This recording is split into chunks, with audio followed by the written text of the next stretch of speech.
Assalamualaikum warahmatullahi wabarakatuh. Salam sejahtera bagi kita semua. Perkenalkan, nama saya Katiara Putri Nabila dari kelas A1 Teknik Industri dengan NIM 2001-325 dan mata kuliah proses produksi dan dengan dosen pengampunya Profesor Muhammad Sayuti MSc. Di sini saya akan membawakan sebuah materi yang dimana adalah sebuah tugas dari dosen saya, yaitu mengenai tentang welding atau pengelasan. Teman-teman tahu nggak sih apa yang dimaksud dengan welding atau pengelasan?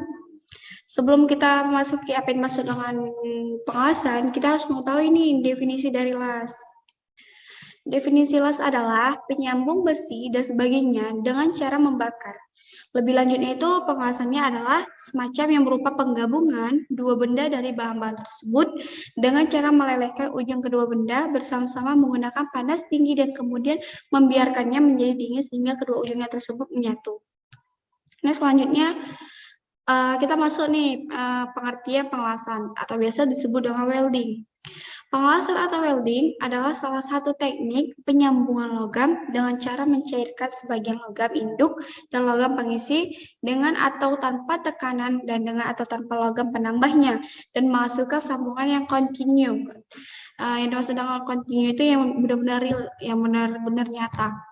Jadi lingkup penggunaan teknik pengelasan ini juga terbagi menjadi beberapa bagian yang sangat luas dalam konstruksinya. Ya, yang pertama itu meliputi dengan perkapalan, yang kedua itu dengan jembatan, yang ketiga rangka baja, keempat itu bejana tekan, yang kelima itu saluran dan sebagainya. Di samping itu pembuatan proses las itu juga dipergunakan untuk reparasi, misalnya itu untuk mengisi lubang-lubang pada koran. Membuat lapisan las pada perkakas, mempertebal bagian-bagian yang sudah aus dan macam reparasi lainnya.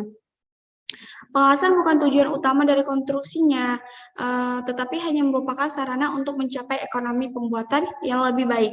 Karena rancangan las dan cara pengelasan harus betul-betul harus benar-benar diperhatikan dan memperlihatkan kesesuaian antara sifat las dengan kegunaan konstruksi serta kegunaan sekitarnya.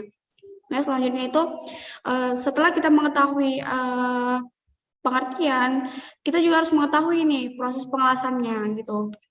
Jadi proses pengelasan itu berkaitan dengan lempengan baja yang dibuat dari kristal, besi, dan karbon sesuai struktur mikronya dengan bentuk dan arah tertentu. Lalu sebagian dari lempengan tersebut dipanaskan hingga meleleh. Kalau tepi lempengan logam itu disatukan, terbentuklah sambungan dari sambungan logam tersebut gitu.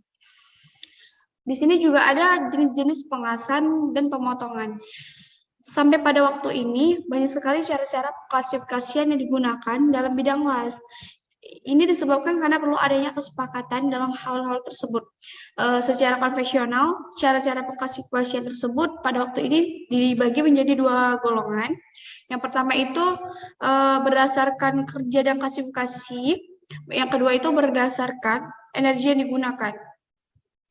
Berdasarkan klasifikasi ini, penjelasan dapat dibagi dalam 3 kelas utama. Yang pertama itu pengelasan cair, yang kedua itu pengelasan tekan, dan pematrian. Apa sih yang dimaksud dengan pengelasan cair ini? Pengelasan cair ini adalah cara pengelasan di mana sambungan dipanaskan sampai mencair sumber panas dari busa listrik atau sumber api gas yang terbakar. Dan yang kedua ini ada pengelasan tekan. Adalah cara pengelasan di mana sambungan yang dipanaskan dalam kemudian ditekan hingga menjadi satu.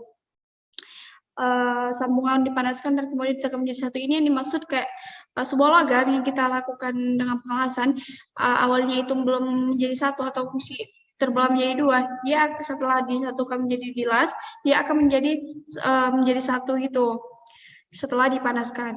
Yang ketiga itu ada pematrian, adalah cara pengelasan di mana sambungan diikat dan disatukan dengan menggunakan paduan logam yang mempunyai titik cair rendah.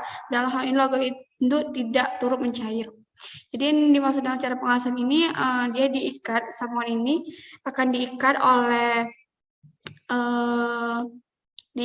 disatukan oleh sesuatu benda dan dilakukan dengan cara pengelasan gitu. Next selanjutnya itu ada beberapa klasifikasi secara pengelasan. Yang pertama itu pengelasan cair. Pengelasan cair ini dia terbagi menjadi beberapa bagian lagi, yaitu yang pertama las gas, las listrik tera, las listrik gas, yang keempat itu adalah las listrik termis, dan yang kelima itu adalah las listrik elektron, yang keenam itu las busur plasma.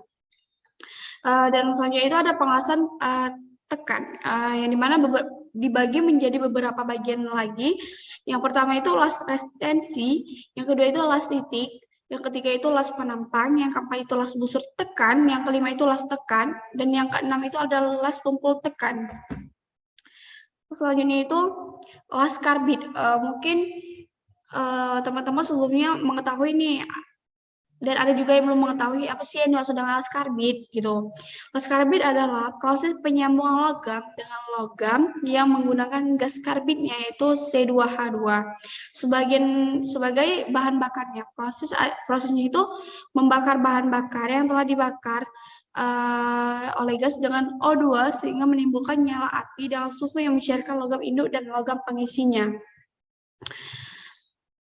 Dan yang kedua itu adalah las listrik. Pada las listrik ini panas yang diperoleh untuk proses pelelehan diperoleh dari perbedaan tegangan antara ujung tangkai las dengan benda yang akan dilas. Kalau elektrode dilas cukup dekat dengan benda yang akan dikerjakan itu akan terjadi loncatan bunga api permanen yang berasal dari arus listrik. Selama melakukan las listrik, tetesan elektrode lempeng logam berdiameter tertentu berjatuhan menjadi kumpulan cairan logam. Jadi yang saya sedikit ketahui mengenai tentang las listrik ini, dia apabila kita melakukan pengelasan itu pada sebuah logam atau sebuah besi, dia akan memancarkan percikan api seperti bunga api itu yang akan apabila kita lakukan dia akan memancarkan percikan api tersebut. Jadi percikan api itu akan berjatuhan menjadi kumpulan cairan-cairan logamnya lagi gitu. Selanjutnya itu ada, ini salah satu contoh gambar las listrik. Las listrik ini merupakan dasar dari banyak proses las dengan aplikasi khususnya.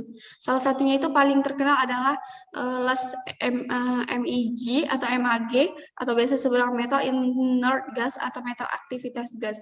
Bedanya itu dengan las listrik biasanya ialah dari ujung tangkai las juga dikeluarkan aliran gas. Dapat berupa gas karbon dioksida yang disebut dengan las CO2.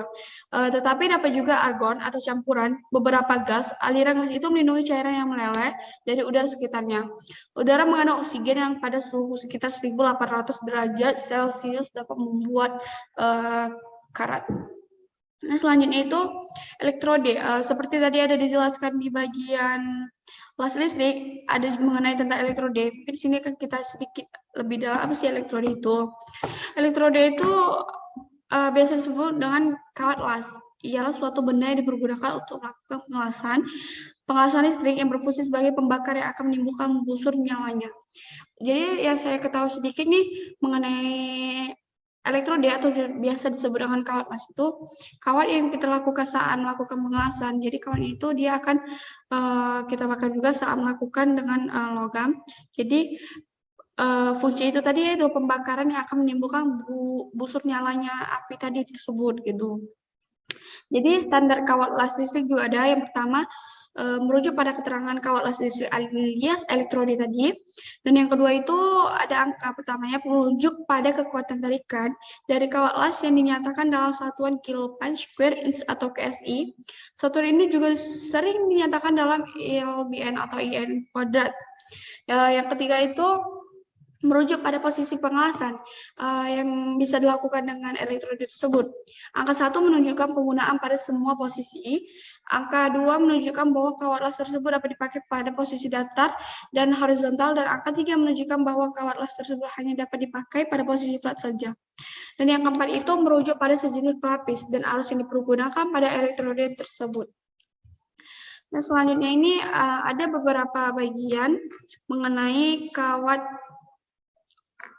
beberapa kawat gitu. Yang pertama itu ada kawat las listrik baja, yang kedua itu las gesekan, yang ketiga las termit, yang keempat las eksplorasi, yang kelima las laser, 6 itu adalah sinar elektron, yang ketujuh itu filler metal, yang kedelapan itu kampuh las. Ini selanjutnya itu ada efek sinar dari las. Jadi seperti kita ketahui, efek samping dari kontak langsung dengan sinar las itu umumnya adalah rasa pedih pada mata dan juga seperti ada pasir di kelopak mata. Jadi nggak bisa sembarangan orang dapat melakukan pekerjaan pengelasan ini. Jadi saat kita melakukan pengelasan, kita juga harus menggunakan namanya alat. Jadi alat ini seperti kacamata atau pokoknya pelindung mata agar cahaya atau percikan apinya itu tidak mengenai kontak kita mata langsung gitu. Jadi karena kan percikan bunga apinya itu sangat berbahaya apabila sudah memasuki yang namanya kontak mata kita gitu. Nah, selanjutnya itu kesimpulan.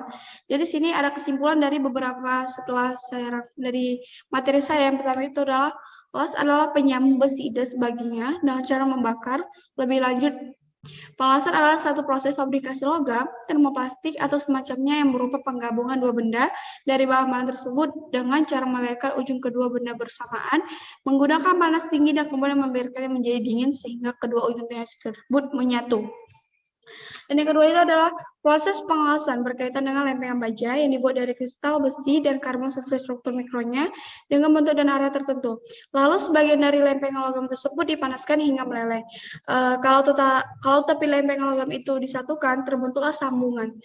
Umumnya pada proses pengelasan juga ditambahkan dengan bahan penyambung seperti kawat atau batang las. Campuran tersebut sudah dingin, molekul kawat las yang semula merupakan bagian lain kini menyatu. Dan yang ketiga itu ada pengelasan atau biasa disebut welding, yaitu materi kita tadi, adalah salah satu teknik penyambung logam dengan cara mencairkan sebagai logam induk dan logam pengisi dengan atau tanpa tekanan dan dengan atau tanpa logam penambahnya dan menghasilkan sambungan yang kontinu.